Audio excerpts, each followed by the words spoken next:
AP రాజకీయాల్లో most influential personality ఎవరు?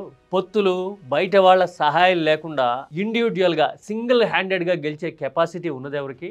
Cinema glamour, అదనపు హంగులు లాంటి మేకప్ల అవసరం లేకుండా నేరుగా జనం మద్దతు కూడగట్టగలిగే సామర్థ్యం ఎవరికి ఉంది?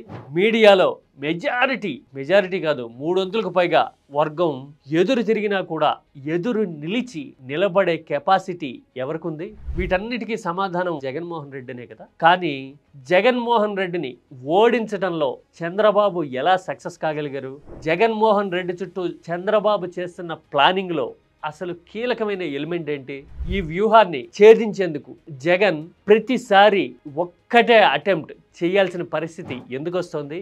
వీటికి సమాధానాలు తెలిస్తే గనక కీతో తాళం ఓపెన్ చేసినంత సులభంగా వాస్తవాలు మనకి అర్థమైపోతాయి. ఆ డీటెయిల్స్ ఏంటో చూద్దాం.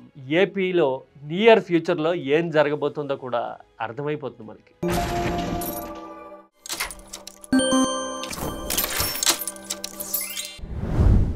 ఏపీ రాజకీయాల్లో ఎజెండా సెట్టింగ్ అనేది చాలా ట్రిక్కీగా, టాక్టికల్గా జరుగుతుంది. ఇందులో వాస్తవాలు ఎంత ఉన్నాయి అని వెతికితే గనక ఆ వెతికిన వాళ్ళే ఆశ్చర్యపోతారు. ఎందుకంటే ఎజెండా ఎప్పుడు వాస్తవ దూరమైన అంశాల ఆధారంగానే జరుగుతోంది అనే విషయం మనకి పదే రుజువు అవుతుంది. కొన్ని ఎగ్జాంపుల్స్ తెలుసా?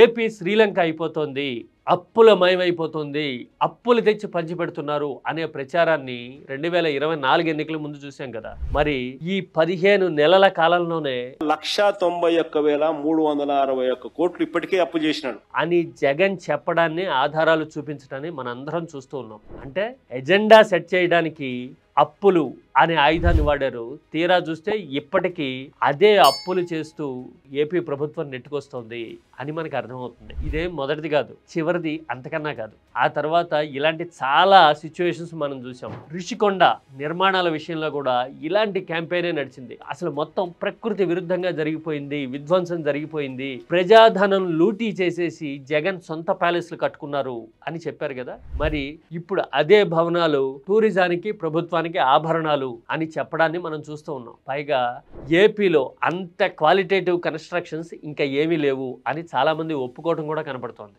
అదిరిపోయే బిల్డింగ్ కదా. అంటే అప్పుడు చేసిన ప్రచారానికి ఇప్పుడు వాస్తవానికి మధ్య ఎంత గ్యాప్ ఉందో అర్థమవుతోంది. ఈ రెండు ఎగ్జాంపుల్స్ అనుకుంటే గనక ఈ రెండు విషయాల్లో కామన్ గా కనిపించే సిమిలారిటీ, ఎన్నికల ముందు జరిగిన ప్రచారం వేరు, ఎన్నికల తర్వాత కనిపించే వాస్తవం వేరు. రెండు సందర్భాల్లోనూ జగన్ తనదైన వాదన వినిపించేందుకు కన్స్ట్రక్టివ్ గా ఎక్కడా ప్రయత్నం చేయాల. అప్పులు కాదు, ఇదిగో ఈ విధానాల వల్ల ఇలాంటి ఇంపాక్ట్ క్రియేట్ అవుతుంది అని డీటెయిల్డ్ గా, కన్సిస్టెంట్ గా, రెగ్యులర్ గా చెప్పడాన్ని చూసామా. అలాగే రిషికొండ నిర్మాణాల విషయంలో కూడా అసలు అక్కడ నిర్మాణాలు చేయడం ఇదే మొదటిసారి కాదు. ఎప్పుడు 89కి ముందు ఎన్టీఆర్ ప్రభుత్వం ఉండగానే టూరిజం అక్కడ భవనాలు నిర్మించింది అనే విషయాన్ని చెప్పడం దగ్గర నుంచి అసలు ఖర్చు విషయంలోనూ చాలా దుష్ప్రచారాలు జరుగుతున్నాయి అని డీటెయిల్డ్ గా ఖండించడానికి అటెంప్ట్ చేసినట్టు ఎక్కడన్నా కనబడుతుందా? చేస్తే కొన్ని ప్రయత్నాలు చేశారేమో, కానీ మీడియాలో మొత్తం వ్యతిరేకత ఉండటం వల్ల అలాంటి విషయాలు జనబాహుళ్యంలోకి చేరలా. ఇక రీసెంట్ గా ఫిలిం ఇండస్ట్రీని జగన్ అవమానించేశాడని చిరంజీవి లాంటి వాళ్ళతో అసలు జగన్ ప్రవర్తన హవ్వా అలా ఉందేంటి అనే ప్రచారం 3-4 ఏళ్లు చేసిన తర్వాత నేరుగా చిరంజీవి అలాంటి ప్రచారానికి ఫుల్ స్టాప్ పెడుతూ సాదరంగా ఆహ్వానించారు, అన్నా ఏం కావాలని అడిగారు అని స్వయంగా ప్రకటించడాన్ని చూసిన తర్వాత ఇప్పటి వరకు జరిగిందంతా అవాస్తవమేనా అని అనిపిస్తా ఉంది. అంటే ఈ ఇన్సిడెంట్స్ అన్ని వరుసగా చూస్తే జరిగిన ప్రచారానికి అసలు వాస్తవానికి మంచి గ్యాప్ ఉంది అని అనిపిస్తుంది. మరి జగన్ వైపు నుంచి అసలు వాస్తవాలు ఏంటో చెప్పడానికి ప్రయత్నం చేయలేదా అంటే కొన్ని ప్రయత్నాలు చేసినా గానీ అవి జనానికి పూర్తిగా రీచ్ కాల. ఇదే ఈ ఒక్క కారణంతోనే జగన్ టీడీపీకి, చంద్రబాబుకి సాఫ్ట్ టార్గెట్ అవుతూ ఉన్నారు. ఎందుకంటే మీడియా మొత్తం టీడీపీ చేతుల్లో ఉండటం వల్ల కన్సిస్టెంట్గా ఒకటే మాటని పదే చెప్పి అదే నిజమని నమ్మించటంలో టీడీపీ కొన్నిసార్లు సక్సెస్ అవుతూ ఉంది. అలా సక్సెస్ అయినప్పుడు ఫలితాలు టీడీపీకి అనుకూలంగా వస్తూ ఉన్నాయి. మరి జగన్ ఇలా సాఫ్ట్ టార్గెట్ అని ప్రతిసారి ఏం చేస్తారు? జనం దగ్గరికి వెళ్ళడము, నిరంతరం నెలలు సంవత్సరాల తరబడి జనంలోనే ఉంటూ మళ్ళీ వాళ్ళ అభిమానాన్ని సాధించడానికి ప్రయత్నం చేయడం అనేది 2019కి ముందు పాదయాత్రతో చూసాం. మళ్ళీ ఇప్పుడు కూడా ఇలాంటి పరిణామాలన్నిటికీ చెక్ పెట్టి పొలిటికల్ ఇమ్యూనిటీ తెచ్చుకునేందుకు మళ్ళీ జనం దగ్గరికే వెళ్తాను, పాదయాత్ర చేస్తాను త్వరలో అని చెప్పడాన్ని చూస్తూ ఉన్నాం. మరి ఇదే పాలసీ కరెక్టా? అంటే ఇది ఒక రకంగా చూస్తే ఎలా ఉంటుంది? దాహం వేసిన ప్రతిసారి శక్తియుక్తులన్నీ కేంద్రీకరించి బావి తవ్వడం లాంటిది. దాహం ఎప్పుడు వేస్తూనే ఉంటుంది, బావి ఎప్పుడు తవ్వుతామా? ఏం చేయాలి మరి?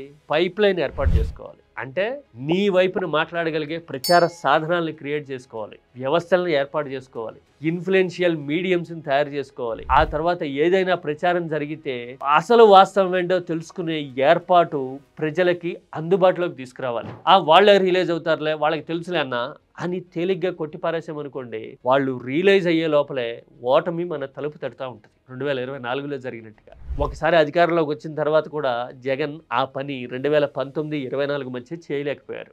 వాస్తవం కదా. మరి ఇప్పటికన్నా కళ్ళు తెరిచి అలాంటి వ్యవస్థల్ని తయారు చేసుకోవడం మీద దృష్టి పెడితే గనక బహుశా జగన్ సాఫ్ట్ టార్గెట్ అవ్వడం తగ్గుతుందేమో. మీరేమంటారు? ఈ ఒక్క లోటు వల్లే జగన్ ప్రతిసారి టీడీపీ ప్రచారానికి విక్టిమైజ్ అవుతున్నారు అనే వాదనతో మీరు ఏకీభవిస్తారా?